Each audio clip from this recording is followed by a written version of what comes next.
Alors, j'y gagne un petit avantage, c'est que pour une fois, je n'ai pas appris mon texte.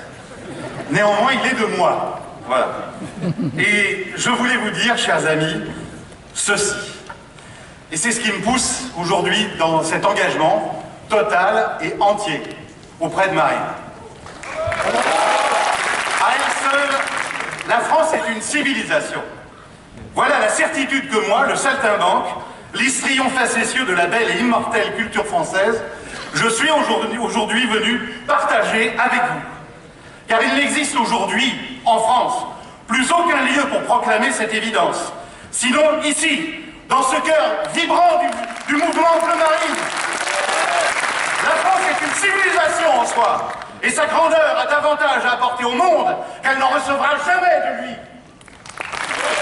Ne craignons pas de revendiquer avec fierté cet héritage multimillénaire porté par une histoire forte et généreuse qui a forgé un peuple unique avec ses territoires à jamais gravés dans nos esprits.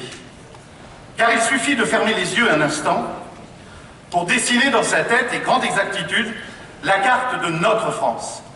Et dessiner une carte, ça commence par tracer des frontières.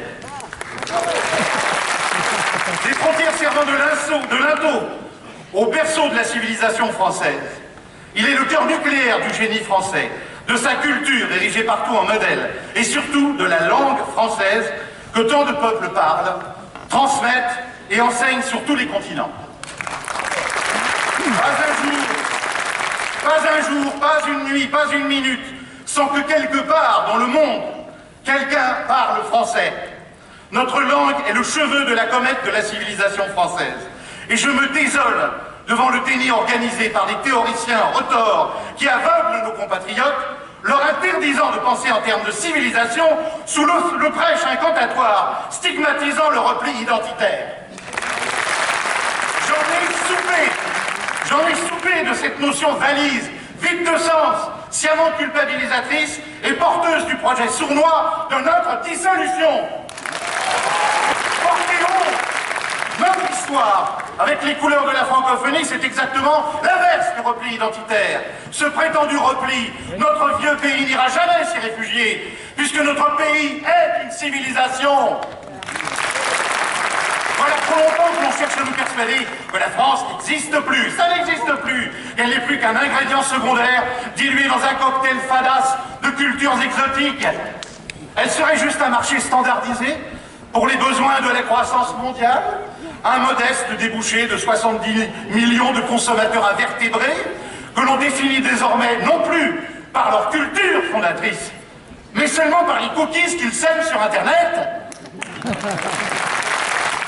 J'en ai horreur de ces gens qui s'acharnent à rentrer la France au chausse-pied dans ces blocs nous réduisant au statut de sous-ensemble.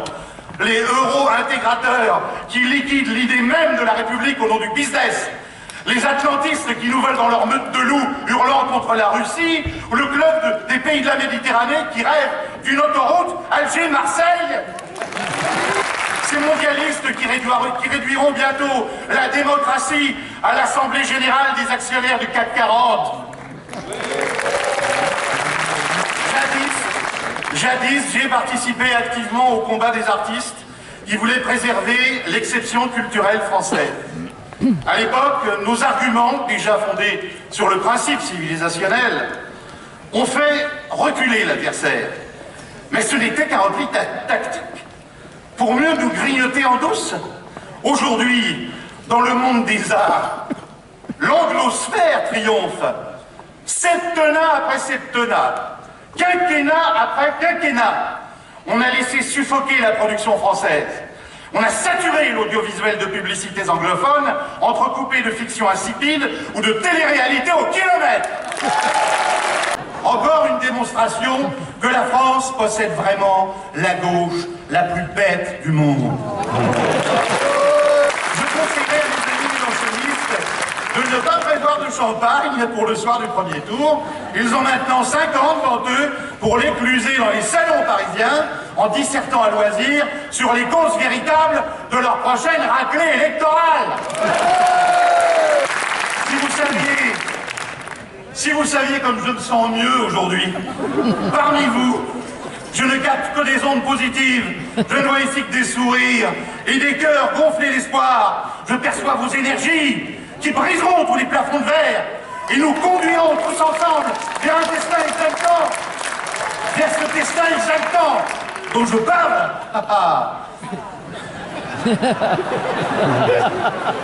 J'en perds le souffle, j'adore.